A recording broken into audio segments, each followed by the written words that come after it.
Hola, ¿cómo están? Yo soy la doctora Lau y conmigo van a ver prescripción adquisitiva. Bueno, vamos a ver primero el concepto. Kipper dice que es una institución por medio de la cual el transcurso del tiempo opera para la adquisición o consolidación de un derecho y como contrapartida, como la pérdida de ese derecho para el anterior titular de ese determinado derecho real.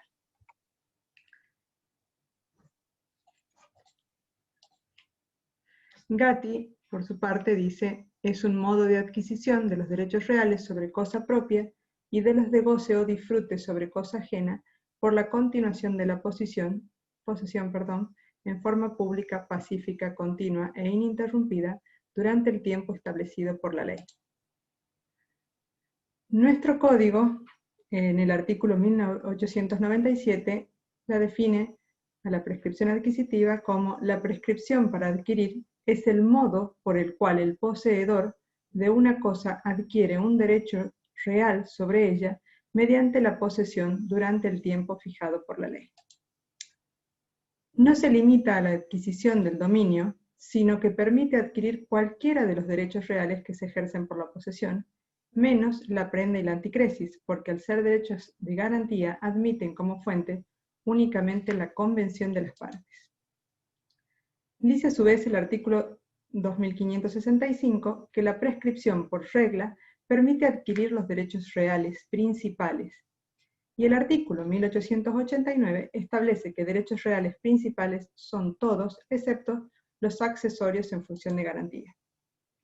No obstante, para la prescripción larga, también hay que descartar la posibilidad de adquirir el dominio fiduciario, las servidumbres negativas porque no hay posesión, y el derecho de superficie porque así lo establece el 2119. ¿Cuáles son los fundamentos de este instituto? Suelen ser de carácter social o económico. Una cosa abandonada no beneficia a nadie. Por eso, la ley pretende que ésta sea aprovechada económicamente y que pueda ser utilizada por quien la necesite o por quien quiera darle un destino útil, aunque sea en desmedro del verdadero propietario, sea que haya abandonado la cosa o se haya solamente desinteresado de ella. El fundamento está en el interés público, en la necesidad de proteger y estimular la producción y el trabajo. Quien durante largos años ha poseído la cosa, haciéndola producir, ha incorporado riqueza a la comunidad, y por ello debe ser protegido por la ley, afianzado en su derecho, estimulando su trabajo. Pero la sola desocupación de la cosa no produce la pérdida del derecho real que se tenía sobre ella, sino que a ello debe agregarse una actividad positiva del adquirente, que debe cumplir las mandas de la ley, esto es, poseer la cosa con ánimo de dueño durante el tiempo indicado por la ley. Además, así se hace coincidir la apariencia con la realidad, lo cual beneficia al tráfico al dar seguridad a los títulos. Tiene un fundamento de orden público, porque ha sido regulada no solo en atención al interés del poseedor, sino también al interés social. Respecto de la prescripción breve, hay un interés también en sanear las irregularidades que presentan esos títulos, dando así seguridad al tráfico jurídico de esos bienes. Facilita así la libre disponibilidad del bien al disipar las incertidumbres del pasado, consolidando situaciones anómalas, dando estabilidad a los derechos y seguridad en el tráfico registral. Veamos usucapión y prescripción liberatoria. Se discute si son dos institutos diferentes o si se trata del mismo pero examinado desde distintos ángulos. Ello ha llevado a que se legisle la cuestión de manera diferente en distintos ordenamientos jurídicos según se adopte una u otra postura. No obstante, los autores coinciden en que entre ellos hay muchas semejanzas. Por ejemplo, nadie desconoce que el tiempo es un elemento fundamental en ambos y que las causales de suspensión e interrupción también son las mismas. Quienes sostienen la tesis dualista destacan la posesión como el elemento determinante de la diferencia. La posesión solo tiene lugar en la prescripción adquisitiva y requiere una actividad positiva del usucapiente.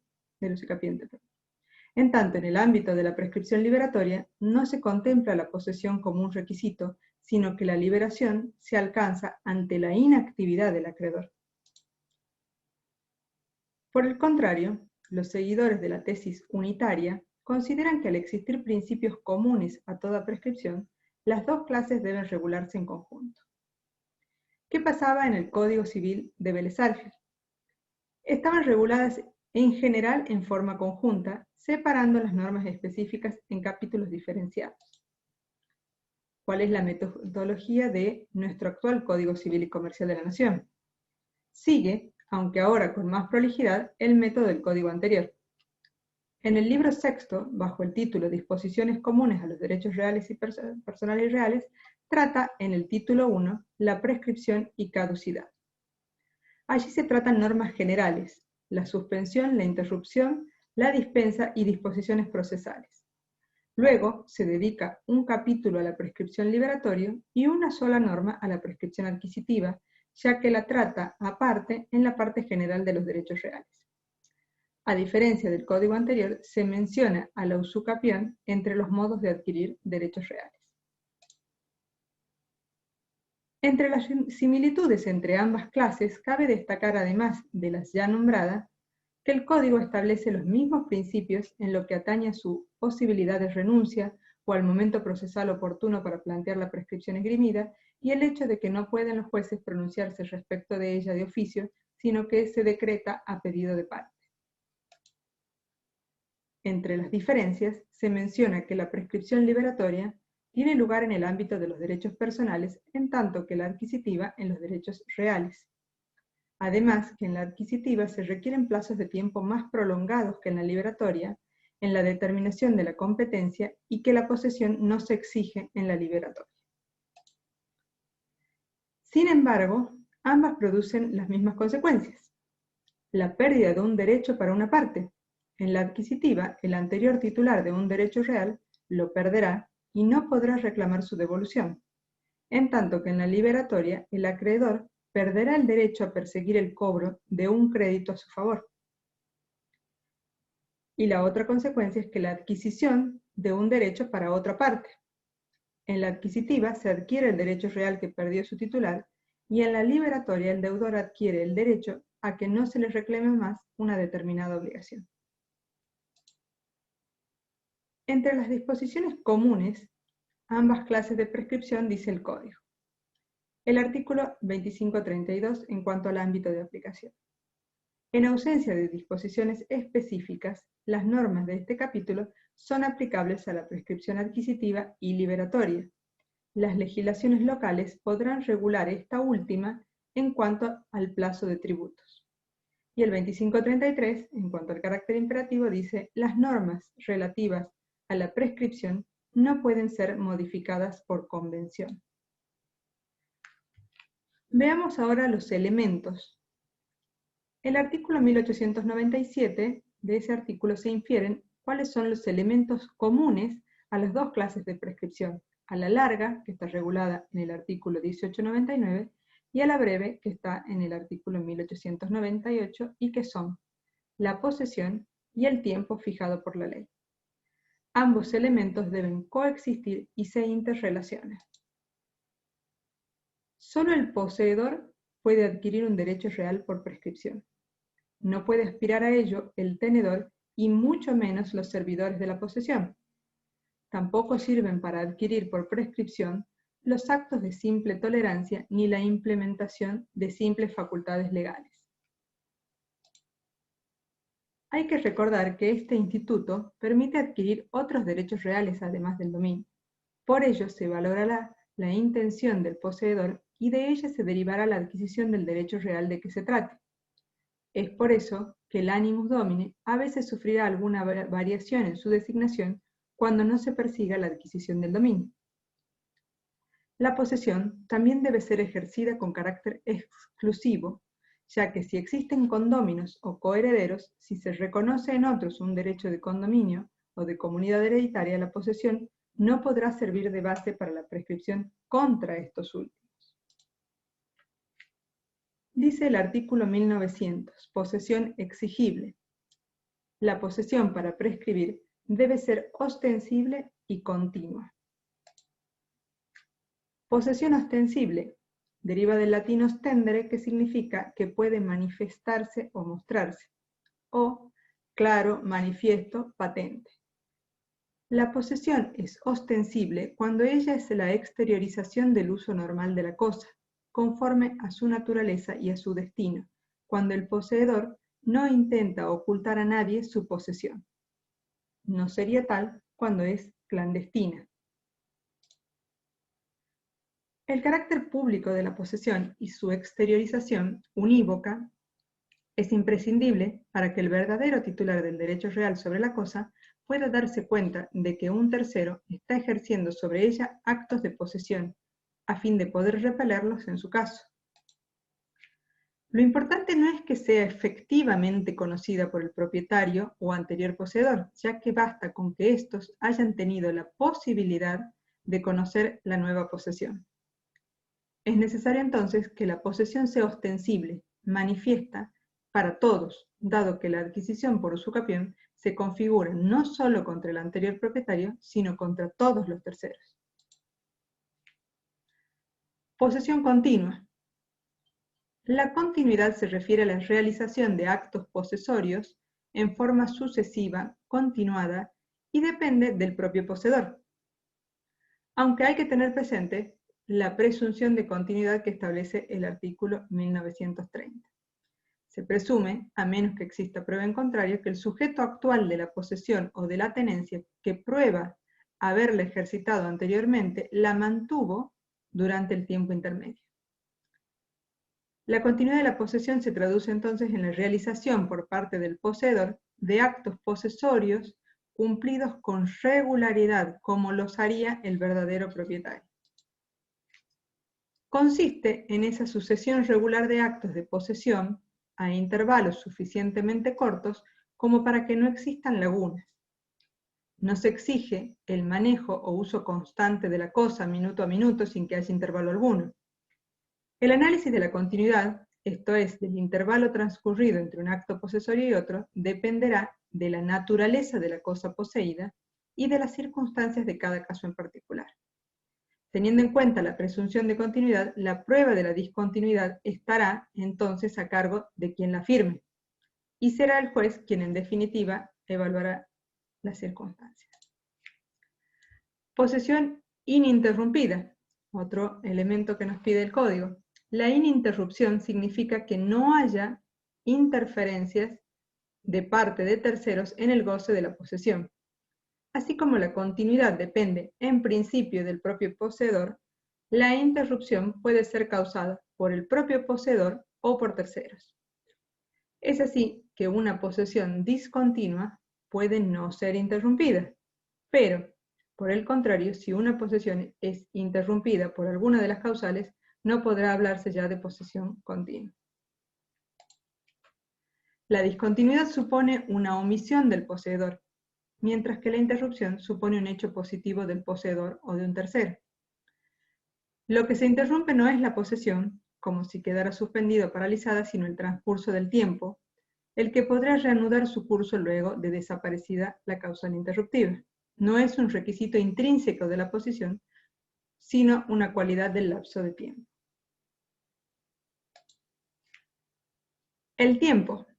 Al ser lo usucapión un modo de adquisición de derechos reales, debe establecerse como condición que la inacción del propietario y la voluntad del usucapiente se extiendan por un periodo determinado de tiempo. El tiempo necesario por el cual deberá extenderse la posesión dependerá de varias circunstancias: que la cosa sea mueble o inmueble, que exista o no buena fe y justo título. Es lo que vamos a ver en los artículos 1897 a, está puesto al revés, me parece, 1899 y 2254. El inicio del cómputo de la prescripción adquisitiva está dado entonces por el inicio de la posesión. De ahí la necesaria interrelación que debe existir entre estos dos elementos. Esta es la regla general. Sin embargo, el artículo 1898 establece que, si la cosa es registrable, el plazo de la posesión útil se computa a partir de la registración del justo título. Ello rige entonces para los casos de prescripción de cosa mueble cuya registración sea constitutiva. Bajo determinadas circunstancias, el inicio de la posesión se presume. Así dispone el artículo 1914, que si media título, se presume que la relación de poder comienza desde la fecha del título. Dicha presunción admite lógicamente prueba en contrario. El artículo 2537 nos dice: modificación de los plazos por ley posterior. Los plazos de prescripción en curso al momento de entrada en vigencia de una nueva ley se rigen por la ley anterior.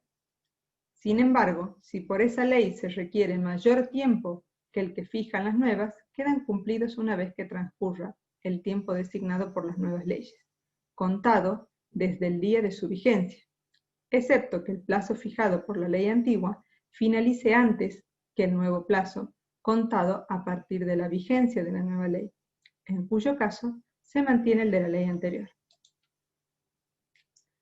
Veamos accesión de posesiones. La ley intenta favorecer al usucapiente, facultándolo a hacer valer la posesión de su antecesor para sumarla a la suya, permitiéndole llegar así al término de los distintos tipos de usucapión más rápidamente, siempre que ambas cumplan con los requisitos necesarios para usucapir, esto es, que sean continuas y ostensibles.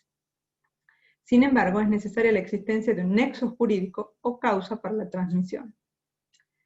El régimen variará de acuerdo a que el sucesor sea a título particular o a título universal. Para algunos autores solo se puede hablar de accesión de posesiones cuando se habla de sucesor particular. Dice el artículo 1901. Unión de posesiones. El heredero continúa la posesión de su causante. El sucesor particular puede unir su posesión a la de sus antecesores siempre que derive inmediatamente de las otras. En la prescripción breve, las posesiones unidas deben ser de buena fe y estar ligadas por un vínculo jurídico.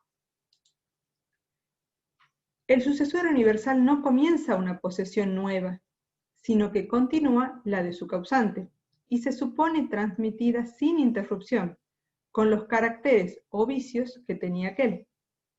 El artículo 2280 establece que el heredero continúa en la posesión de todo lo que el causante era poseedor.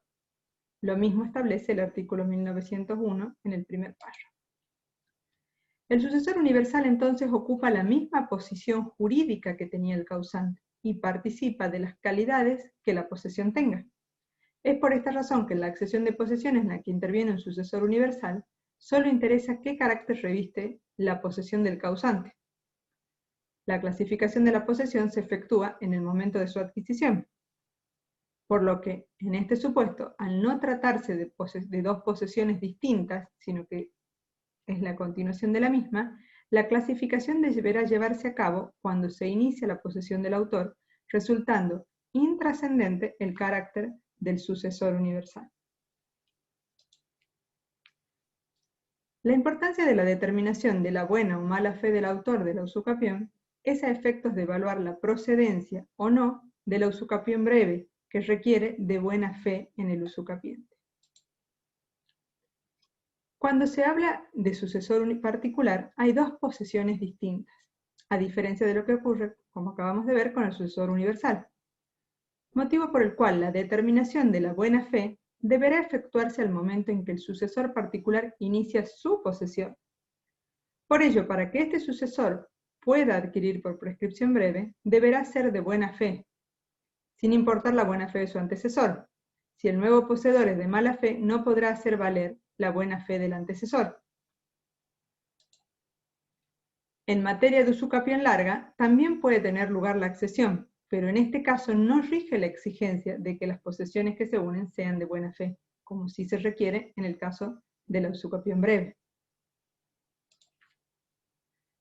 El artículo 1901 establece una limitación a esta unión de posesión.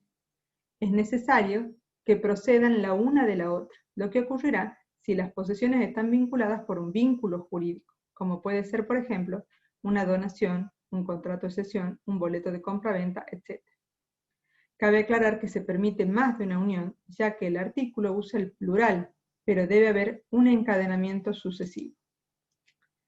El vínculo jurídico solo es exigido para la prescripción breve, si se pretenden unir dos posesiones a los efectos de la prescripción larga, el artículo 1901 no pide un vínculo jurídico, sino que derive inmediatamente de la otra. ¿Quiénes pueden usucapir y contra quiénes se puede usucapir? Dice el artículo 2534, sujetos. La prescripción opera a favor y en contra de todas las personas, excepto disposición legal en contrario. Los acreedores y cualquier interesado pueden oponer la prescripción aunque el obligado o propietario no la invoque o la renuncie.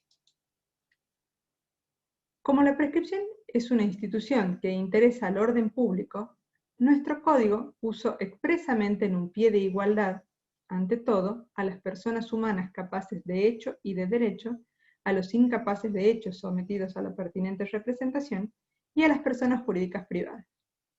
Las personas jurídicas públicas también tienen derecho de invocar la prescripción en cuanto a los beneficios o las cargas de soportar sus consecuencias perjudiciales.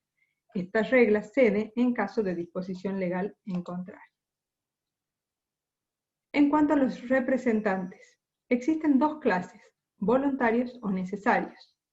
El caso del representante voluntario se da cuando una persona capaz designa una persona para que lo represente, otorgándole para ello mandato.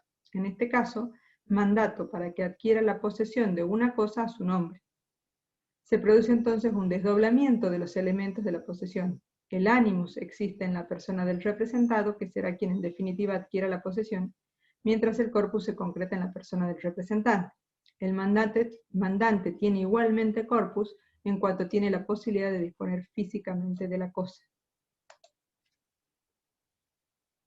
En cuanto a las personas jurídicas, dice el Código, los bienes públicos del Estado son inenajenables, inembargables e imprescriptibles. Las personas tienen su uso y goce sujeto a las disposiciones generales y locales. La Constitución Nacional, la legislación federal y el derecho público local determinan el carácter nacional, provincial o municipal de los bienes enumerados en los artículos 235 y 236. Esto es lo que dice el artículo 237, es decir, el artículo 235 enumera cuáles son los bienes del dominio público del Estado y el artículo 236 cuáles son los bienes del dominio privado del Estado. Respecto de los bienes del Estado, entonces, solo podrá prescribirse si estos pertenecen a su dominio privado. Los bienes del dominio público son imprescriptibles, por lo tanto, si no son previamente desafectados del dominio público, nunca van a ser susceptibles de adquisición por prescripción adquisitiva.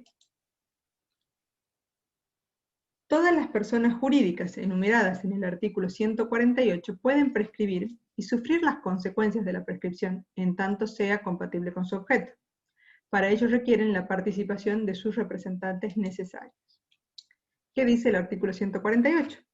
Personas jurídicas privadas son las sociedades, las asociaciones civiles, las simples asociaciones, las fundaciones, las iglesias, confesiones, comunidades o entidades religiosas, las mutuales, las cooperativas, el consorcio de propiedad horizontal y toda otra contemplada en disposiciones de este código o en otras leyes y cuyo carácter de tal se establece o resulta de su finalidad y normas de funcionamiento.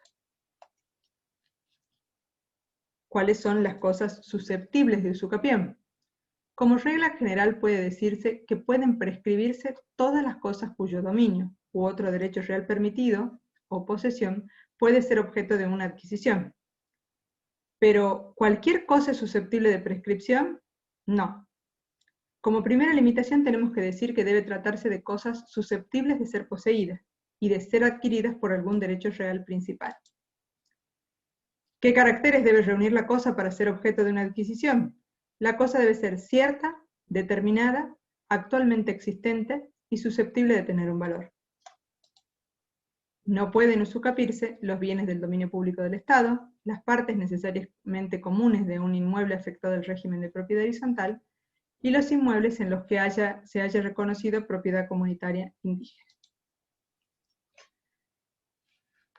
Renuncia. Dice el artículo 2535. La prescripción ya ganada puede ser renunciada por las personas que pueden otorgar actos de disposición. La renuncia a la prescripción por uno de los codeudores o coposeedores no surte efectos respecto de los demás.